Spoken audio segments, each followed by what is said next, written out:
Club और police station वाला scene कैसे KGF 1 में ही दे दिया था चैप्टर 3 का हिंट। हेलो, मैं हूँ Purnima and welcome back to Bollygraph studios. पर वीडियो स्टार्ट करूँ उससे पहले आपको एक इम्पोर्टेंट बात बताना चाहती हूँ। अगर आप भी सिनेमा की दुनिया से जुड़ना चाहते हैं और काम करना चाहते हैं तो डिस्क्रिप्शन बॉक्स में दिए हुए जॉब लिंक पर क्लिक करें और इस अपॉर्चुनिटी का भरपूर फायदा उठाएं। मैं ये गारंटी से बोल सकती हूँ कि आप सबने KGF चैप्टर 2 को इतने ही ध्यान से देखा होगा जितने ध्यान से हम मार्वल और DC की मूवीज को देखते हैं, क्योंकि KGF के मेकर्स ने छोटी छोटी डिटेल्स का काफी ध्यान रखा है और इन डिटेल्स की वजह से ही हम KGF को मार्वल और DC से कंपेयर करते हैं। अगर आपको याद होगा तो KGF 1 में दो सबसे शानदार सीन्स थे जो 1981 ईयर के बताए गए थे। पहला था पुलिस स्टेशन वाला सीन जहां पुलिस वाला रॉकी से उसका लाइसेंस मांगता है, और दूसरा था क्लब वाला सीन जहां रॉकी दरवाजे पर बैठकर M16 से सारे गुंडों को मार देता है।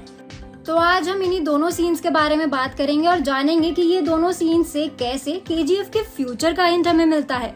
तो बिना कोई देर करे चलिए स्टार्ट करते हैं अपना वीडियो के स्टार्टिंग में ही मैं क्लियर कर देना चाहती हूँ कि ये दोनों सीन्स हमें KGF 2 में देखने को नहीं मिलते हैं। वो इसलिए क्योंकि ये दो सीन्स KGF चैप्टर 2 के थे ही नहीं। आपको याद होगा जब आनंद सर इन सीन्स को बता रहे थे तब वो न्यूज चैनल के ओनर से पूछते हैं क्या मैं आगे निकल गया था, तो वो कहते हैं कि बहुत ही ज्यादा आगे। इसका मतलब साफ है KGF चैप्टर 1 में जो सीन्स हमें दिखाए गए थे वो चैप्टर 2 के थे ही नहीं। अब मैं इसको थोड़ा एक्सप्लेन कर देती हूँ कि इन सीन्स से क्या क्लियर होता है। अगर ये सीन्स KGF चैप्टर 2 में नहीं दिखाए गए तो ये सीन्स KGF चैप्टर 3 में आएंगे तो वो कैसे? क्योंकि KGF चैप्टर 2 में तो रॉकी मर गया था। अब यहीं पर हम सब मार खा जाते हैं। रॉकी मरा नहीं है, वो जिंदा है, और इसका प्रूफ ये है कि इन सीन्स के अंदर रॉकी हमें दिखाई दे रहा है और ये दोनों ही सीन्स अभी आने बाकी हैं। और दूसरा प्रूफ ये है कि पुलिस स्टेशन वाले सीन में जब रॉकी के लोग आते हैं गन लेकर तो वहाँ पर रॉकी के पास लगभग 5 हेलीकॉप्टर्स होते हैं और साथ में रॉकी रोल्स रॉयस चला रहा होता है, जबकि हमने KGF चैप्टर 2 में देखा था रॉकी के पास एक ही हेलीकॉप्टर है और वो मस्टैंग चलाता है।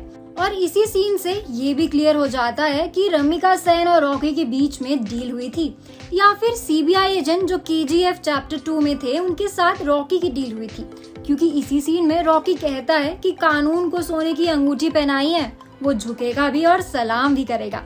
तो ये क्लियर है कि रॉकी जिंदा होगा और उसका सोना भी उसी के पास होगा, और उसके जिंदा रहने में या तो CBI एजेंट का हाथ होगा या फिर रमिका सेन का। तो चलिए अब बात करते हैं क्लब वाले सीन की। वैसे पर्सनली ना ये सीन मेरा फेवरेट था। तो इस सीन में ये तो क्लियर हो जाता है कि KGF यूनिवर्स बन रहा है और सलार KGF से कनेक्टेड है, क्योंकि इस सीन में जैसे कि मैंने पहले बताया था रॉकी सप्लायर से M16 ऑटोमेटिक गन ले रहा होता है, और वो वही गन होती है जो रॉकी के लोगों के पास होती है पुलिस स्टेशन वाले सीन में, और सलार के पोस्टर में भी हमें यही गन दिखती है। तो इससे ये क्लियर हो जाता है कि सलार और KGF जुड़ी हुई है और सलार रॉकी का कमांडर बनेगा। अब आप लोगों को क्या लगता है इस बारे में? Let me know in the comment section.